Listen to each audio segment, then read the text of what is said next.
This is our general list of topics for the entire semester, and we talked about what is AI, and last time we talked about what is optimization and about some basic things about complexity. Remember, I have drawn all those functions like polynomials, exponentials, factorial. This is what we talked about, and this is where we finished. And I skipped this most difficult part about proving complexity and how to prove and what are the various classes of computational complexity. We only talked about P and P hard because they are the most distinct ones and the most important.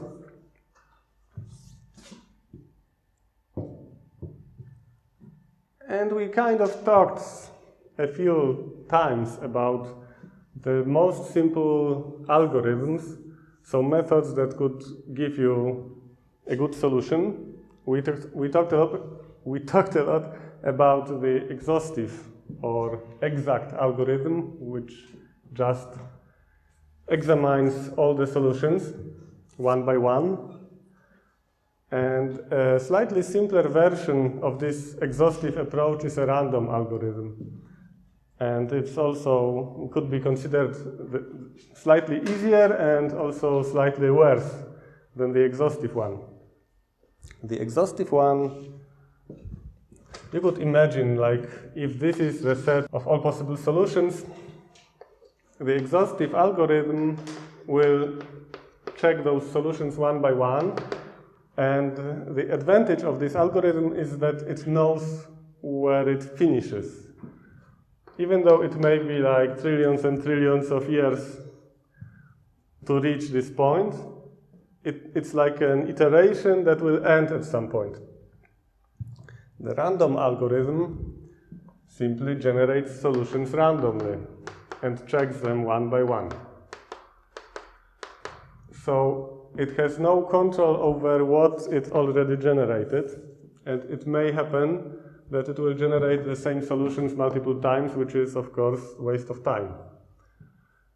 But on the other hand, if we have like 10 to the power of 20 or 200 solutions, the chance that it will generate the same solutions 2 times is very, very, very small. So it all depends. You could consider this random approach an unordered approach. It's not systematic in any way, and therefore you could think that it generates like a random sample of all the solutions, while this exhaustive one, because it is systematic, if you finished this exhaustive algorithm like after 1 hour, you could have the impression that you only started examining this whole set of solutions in one particular place. Of course, it depends on what is this generation procedure, because this generation procedure in the exhaustive algorithm could also be like pseudo-random. So it could also generate solutions so that it gathers like a random sample, and still it would generate them, and they will never overlap. It would never generate twice the same solution, and you would still know after it finishes all the solutions. So I would say that this approach is superior. This approach is, or might be considered, easier to implement, because this is where you need this loop or iteration and systematic iteration, and in random algorithm you only need a procedure to generate a random solution. And what is a heuristic? First of all, in computer science, when you hear this word heuristic, it may mean many different things. And as cognitive scientists, you for sure know the meaning of the word heuristic, right? And how would you define it? Heuristic is a method that simplifies some process. Mm-hmm. In social science, it could be stereotypes or something would allow us to find this solution in lower time, but it could be wrong. So some kind of simplification that should work, but sometimes it doesn't. So yeah, in computer science the meaning is very, very similar. Usually some simple algorithm or some simple procedure that works most of the time or works good enough. And I said that it has different meanings in optimization because if you wanted to be very strict, you could treat this word heuristic as an adjective. So you could say that some method is heuristic, and actually most methods in computer science are heuristics in optimization. Or you could speak about maybe heuristics as a specific algorithm. Anyway, in this distinction, I would like to treat this kind of approaches, these heuristic kind of approaches, as methods that will generate or construct a single solution based on human knowledge. And usually this solution to the optimization problem will be quite good because humans have discovered a lot of knowledge. So I'm contrasting this approach, this heuristic approach here in optimization, with those other algorithms. You could say that those other algorithms are searching. They search for solution. So they do this. They try to navigate in this huge space of all possible solutions. And this heuristic approach only constructs one solution that humans know for some reason, because of human knowledge, that it will be good enough. So it's like implementing human knowledge in a computer. You could probably think about constructing timetable. There is somebody in the dean's office who tries to construct a timetable for you. There's somebody sitting and trying to assign all those classes to rooms and to lecturers and to students groups. So they are not trying to search through millions of timetables. They are building just one, probably considering a few alternatives. But it's a completely different approach than searching through all possible timetables, like searching optimization algorithm would do. Okay, do you understand this difference between constructing a single solution? And another example would be like if you have this TSP problem and you are searching for this route to to visit all locations. You could consider these n factorial possibilities, or you could just build a single solution based on some common sense. And the most popular common sense is that you start from some city and you go to the nearest city that you didn't visit yet. And this will immediately give you quite a good path, quite a good route. So it would be a heuristic. And it may be even that for some problems, those heuristics are so good that it is not worth it to do this search.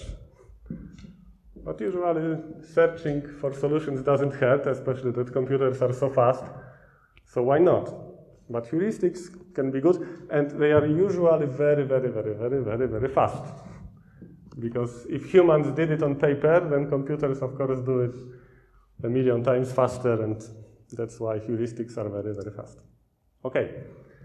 An important picture for our lecture and for optimization. Here we have real life and real world and optimization problems. So this is all those companies, factories, people. This is where we live in. This is models of optimization problems, and models are like mathematical formulations. So you will see variables, numbers, formulas, maybe some simulation models of reality. So this is like a simplification of reality. And then we have our algorithms. And you can see two colors, like this bluish and green. Two colors in optimization algorithms. those stars. And why they are two colors? Because those stars are the same color as these mathematical models. And this is very important thing, those lines which represent some kind of relationships. And those relationships are very favorable for us as humans. First of all, you can see that multiple real-life problems quite often can be expressed as the same model. So something that looks for you different, because it's like a different application, can actually be written down as the same formula or the same set of formulas. So this is good for us, because this means that there is a larger number of problems in the real world and smaller number of models of problems. So it's like a generalization. And this usually happens with mathematics, right? If you learn mathematics and you learn in school linear function, nobody tells you what is x, what is a, what is b, and what is y. You just have this concept of linear function, and this linear function can be applied in trillions of applications in real life, in the past and in the future. So the same thing with optimization. This is where we are on some more abstract level, and our power to solve problems increases because of this. That's why I mentioned that you don't have to be an expert in each of those fields where, in real life, where you get these optimization problems from. And now algorithms. So there are two colors, this bluish and green. So what I wanted and I tried to picture with these bluish algorithms is that they are supposed to be those heuristics. Heuristics, so as I mentioned, approaches that humans devise on human knowledge. Heuristics are good, but they have one drawback. They are usually tailored to a single problem. So if humans devise some knowledge, it's specific to a single problem. That's why you see those single lines for each heuristic algorithm to a single problem, and we will not be learning such things. It's the opposite to our goal to know general tools. We don't want to learn heuristics, even though I gave you an example right, of a common sense heuristic of constructing the shortest route. And those green stars is what we will be learning. These are more general algorithms that will be able to solve multiple models of optimization problems. And this is very good because you have a single algorithm that can solve multiple models, and those models can also express multiple optimization real world or real life problems. So we have like many to one and then many to one again. So this is why it's so powerful to know those general optimization tools. And what are those tools? I think at least one of them you already know, and this is mathematical programming. And this is where something interesting happens on this boundary, this strange thing. Each of these algorithms, these green stars, each of them has some requirements. It wants a problem to be expressed in a specific way. And again, you know the example of mathematical programming. This algorithm wants us, as users of this algorithm, to be able to describe our optimization problem as a set of mathematical equations, right? Like you maximize z is 5x1 plus blah blah blah, x1, some constraints, and so on. So this is the language of this method. The language of, for example, if this is supposed to be mathematical programming. So this is our work. Our work is to express our optimization problem so that this algorithm will be able to solve it.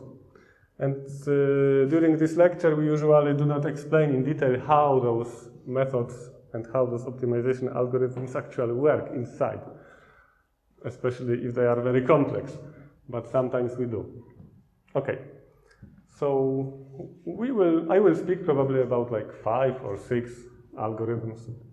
And you could actually put like the exact algorithm, which enumerates all the solutions, as one of those green stars. This algorithm, this accurate algorithm, is not very practical, as you know, because it takes a very long time. And what it requires from us, what work do we have to put and to provide to this algorithm, what it needs to operate. It needs this iteration, like I mentioned. It needs to iterate through all the solutions. So this would be our work on this boundary, to apply this exact algorithm to any model of the optimization problem. We need to provide an iteration through all the solutions.